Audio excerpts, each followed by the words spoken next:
I'd like to introduce our first speaker for this evening, Matthew Gardiner. Matthew is currently an artist and lead researcher at the Ars Electronica Future Lab in Linz, Austria. Matthew's practice brings together a keen interest in origami and robotics, and through these passions created the art science field of research he calls oribotics. Oribotics explores the aesthetic, biomechanical and morphological connections between nature, origami and robotics. His practice arises from the consideration of folded forms, their kinetic properties and electromechanical methods of actuation, sensing and interactions combined with luminous display. He's a graduate of the Victorian College of the Arts. His practice incorporates aesthetic and interactive experience design, manufacturing, rapid prototyping, expert-level origami and code. He's exhibited widely in Australia and internationally, and he recently curated a major exhibition on synthetic biology for the Ars Electronica Centre in Austria, and was awarded a 3-year PEAK grant from the Austrian Science Fund to support further research into the aesthetics and language of folding and technology.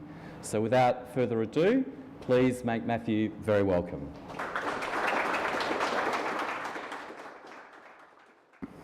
Thank you very much for that warm welcome. So tonight I'm going to talk to you about, actually we're now 3 years later. So at the end of the introduction you heard that I just received a grant, but I'll tell you what that grant was about. So it's for, and this is very insightful by the Austrian government at the time, to create a platform for fundamental artistic research. So it's called the PEAK program, and it uses these two words, Entwicklung and Erscheinung, and basically it means fundamental artistic research. So what does that mean? Well, you can infer what fundamental artistic research is by seeing what I'm about to present. So it combines scientific methods along with artistic methods. So generally how it works is we formulate a framework from which to build our work. The base idea in my work is this idea of the fold. And what I do in terms of using our language is I've separated the term ori, which literally means in Japanese fold or in the state of folding. And in origami, the art of folding paper, ori and paper come together. In my artworks, the oribots, origami or ori or folding and robotics come together. In the research that we undertook, we said that we were going to try to uncover ori anything. We were going to try and uncover what it meant to fold in a fundamental sense. And just to give an introduction, if you haven't seen any of the work I've presented before, this small sample of an oribot was a project that I worked on at the Ars Electronica Future Lab during a residency. My brother and father are in the room. They both contributed a great deal to this project. The electronics and programming for the movement is work that I did with my father. So what we found is we looked at folding and what the nature of folding is fundamentally. And this sort of mixes up some philosophy, it also mixes up some general thinking. So on one side of origami you have art, so on the inside in this internal close space, and on the outside of origami you have science. About around the early 1990s, a group of interested parties gathered together and they started the first Origami Science, Mathematics and Arts Conference. And one of the first things that was published, one of the major things that was published at this time was the Axioms of Origami. The Axioms of Origami are mathematical rules that you can use to describe any straight line fold. This changed origami forever. Suddenly, computational origami became possible. So matter and code then became connected. So this idea, there's two sides of the one idea, coding and matter joined together. There's also a lot of ideas of interior versus exterior concepts, but most importantly, what I'm looking at is this notion of expansion and contraction. And one way we see expansion and contraction is in scale of folds and how they occur. So at the very smallest level, we're starting at the very tiny bit and we're getting bigger and bigger. At the very tiniest scale, every muscle, every time you move, part of your proteins are folding. So nature, to move, needs to fold. So it also goes even smaller than that, that every time your cells reproduce, the DNA has to unfold and fold back up into its correct shape. So folding is one of these very base languages of nature. What we do is we work our way up and we talk about how origami changes in scale and with matter. I'm going to skip the in-between scales because it can actually make the talk quite long and go straight to space. There's a physicist who determined that the actual shape of the universe could be seen as a folded piece of tessellated origami. He looked at dark matter and how it was concentrated in certain areas, how it changed shape, and he inferred that this meant that the shape of the universe itself could be folded. So in my practice, I'm not doing very much. I'm just talking about the nature of everything. It's a very ambitious task, and it's a gradual process, as you can understand. So one of the things we asked was, so how do folds occur? In what way do they occur?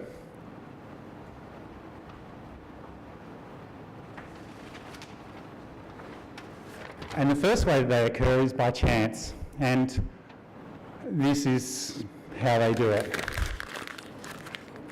This is called buckling, bifurcation. Mountains do it when two tectonic plates collide together. They buckle and bifurcate. If you bend your wrist and you watch the folds in your skin moving, that's buckling and bifurcation. Eventually they get worn into little grooves that become folds that are part of your very makeup. The next type of folding we get is, it occurred around the 1600s in Japan. One of the paper cranes was invented, and this idea was noted and recorded in a book, the Zenbasu Orikata, and that was the first example of traditional, symmetrical, very thought out, methodical, beautiful. It's extremely beautiful, the paper crane symbol. Sorry. The next type of thing that occurred was scientists, after the invention of origami axioms, they began using these ideas in code.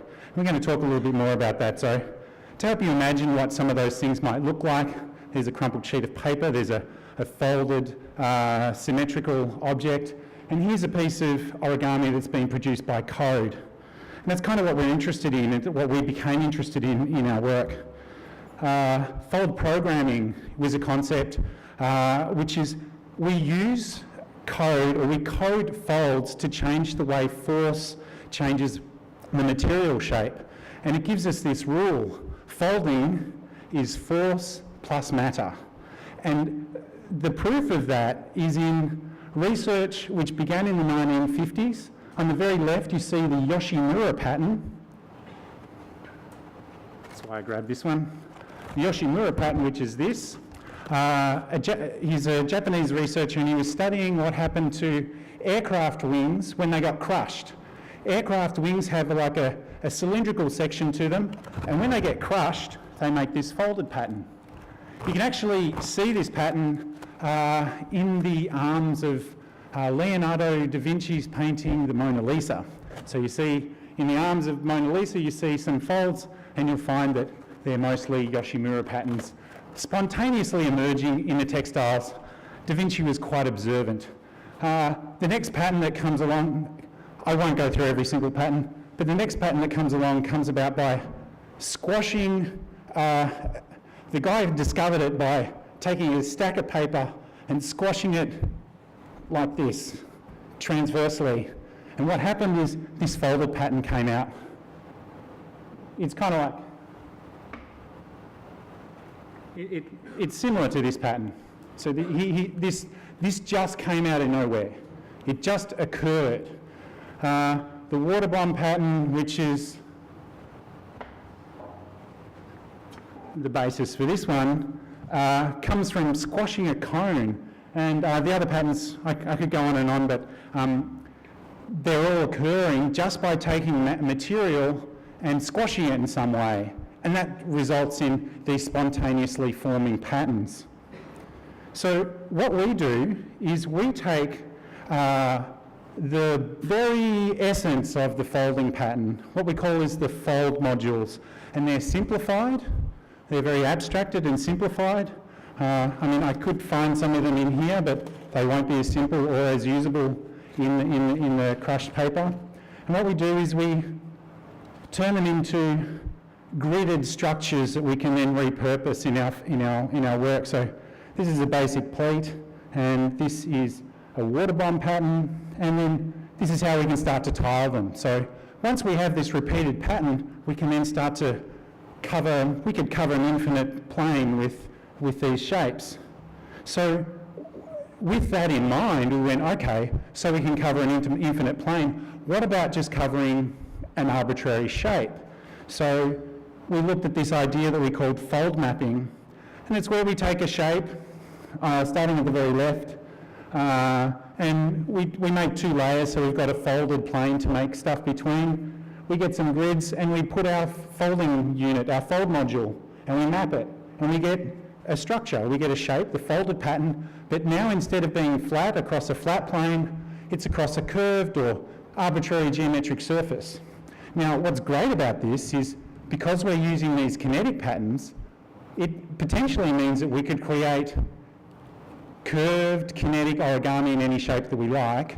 And for my practice, that's gold. That's exactly what we want to be able to do. We want to say, I want to make this shape, I want to be able to make it kinetic, and so this process allows us to do that.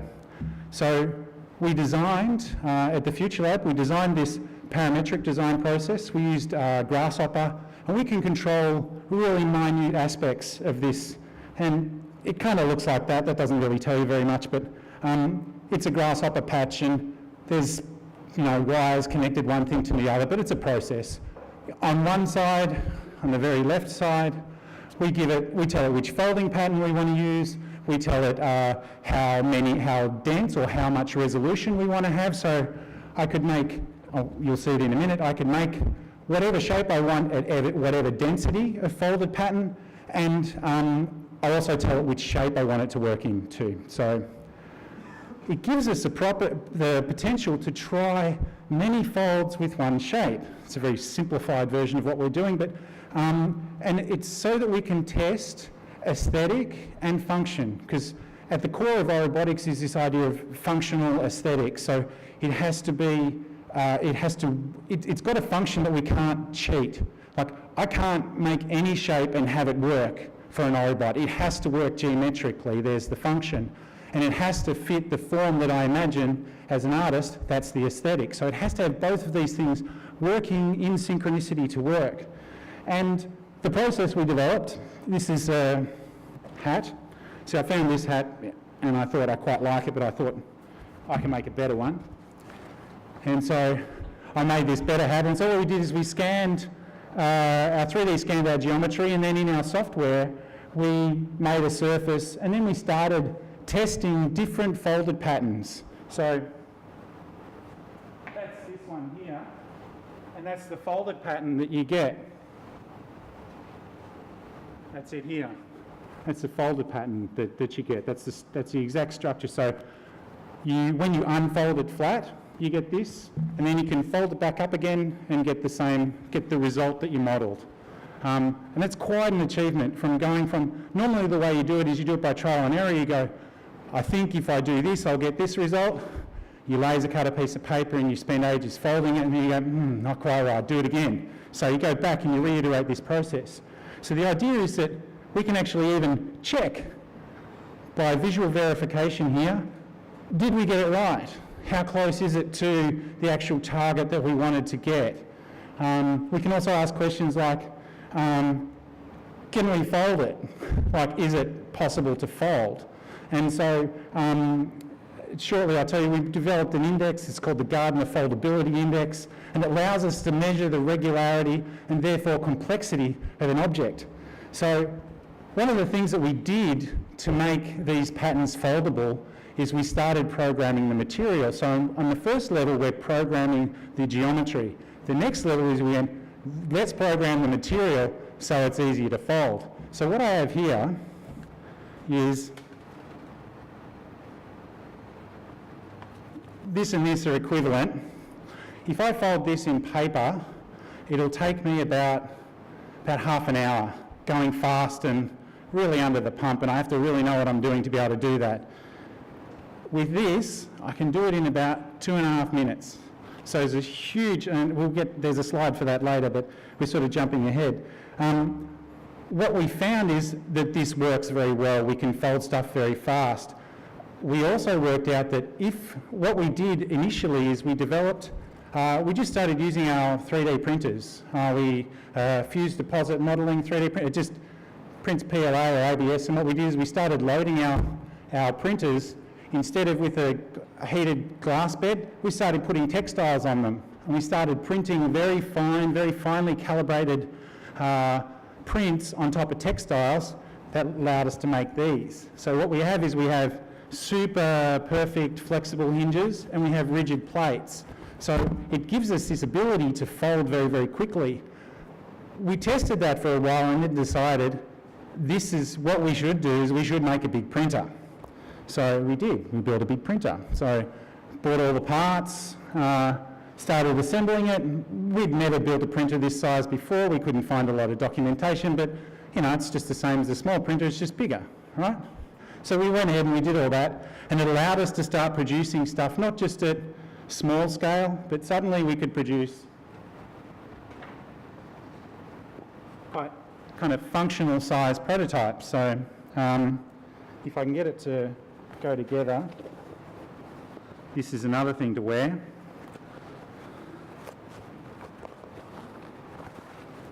It's a collaboration with my wife Rachel, she's sitting down there.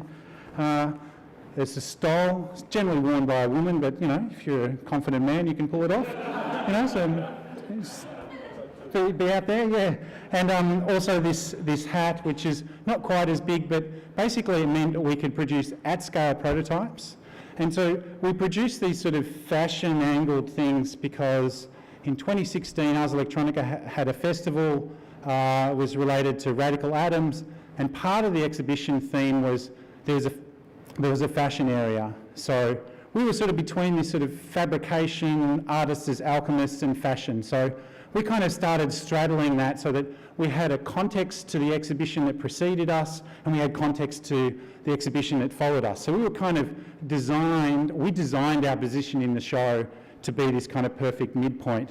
And these are some of the samples that we got to produce during the piece. Actually, during the break, you can come up and you can handle these things over here, just have a look and have a feel what they're like.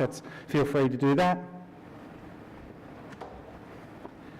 And yeah, this is an illustration from a paper we just submitted for publication, and this is a table from that, which I apologise, it's a little bit arcane to present a paper, a mathematics table in an art presentation, but this number here, GFI, the Gardiner Foldability Index, I really like that, yes, basically says that the higher it is, the easier it is. And so a paper crane it's a number between 0 and 1. All the values are normalised, so it's an average. It's not precisely how hard it is, but it gives you a very good idea of how hard something is to fold. This pattern here has over 1,000 folds in it, which doesn't look like it, but it does. Is quite easy, right? It's quite easy. It's an 8/6. It's almost as easy as a paper crane. And that's because it's got a lot of 45-degree angles in it. It makes it very regular and easy to fold. But as you get down here to this pattern, you can see it better in this image here. You see how that's flat, sitting flat, there's all these curves going through it, and those curves and those sort of slight angles in it, they get harder to fold. They actually make something more difficult to fold. The less regular, like if you've got really easy to fold 45 and 90 degree angles, they're really easy to fold, but as soon as you start getting like 38.278 degrees, it gets pretty hard, right? So, and it's harder in paper. There's kind of a consistency with that. And so we were able to show that for this pattern, the one that I could fold in 202 seconds, there was a 1,158% increase in foldability. How much faster we could fold one particular item. So it wasn't consistent. The paper crane itself has a lot of layers to it. We think that's an additional factor for complexity. But anyway, so what we've managed to do through our work is to establish a way of creating new geometry, fabricating new geometry, and also discussing how it works and what it means for us. But the main intention is so that I can make oribots, so that I can make any oribot that I like, and I have the perfect kind of open tool set. But the point of the research is to deeply investigate this, to produce it into a reproducible form, which is not something that happens normally in artistic practice. Normally you keep those secrets, you keep them close to your chest, but in this case it's open research. So the stuff that we're producing, as soon as the papers are published, it's possible to start attempting and trying this type of process. And we think this type of attitude and this type of work will make a big difference going towards the future. We also found some things that we couldn't fold. Unfoldable geometry. So unfoldable geometry is actually quite exciting, and I think it actually opens up a new area. And one of the unfoldable geometries was shown at Experimenta just recently, the folded geometry of the universe, as part of the I'm sorry, my brain's gone. The recent triennial of media art. So thanks very much for including that work, and thanks for inviting me here today. But this work wasn't possible to fabricate. We couldn't make this, we couldn't flatten it out. It was too complex of a surface. So we're not able to do everything. But what is interesting is that multi-materials, so printing with hard and soft materials simultaneously, could mean that we can start making impossible to make geometries. And that'll be the next level of project that we look at. That'll be so pushing all of our software, but also how we make things in a completely new direction. And also will be the top secret part will come out towards the end of this year as we produce works for show for this year's Ars Electronica Festival. I don't know the theme topic yet. I wish I could tell you, but it's being decided right about now. So these works will be kinetic. They'll incorporate all of the research that we've done and then take it one more step further in a way which I hope is extremely beautiful and extremely moving. Have I still got time, or are we? 2 minutes. 2 minutes. Oh, I can show you a few minutes from a video. Oops, gone. Oh, it decided to crash. I will show you the last, yeah, that sounds like it's perfect. I will just show you the last slide because it's got some contact details. So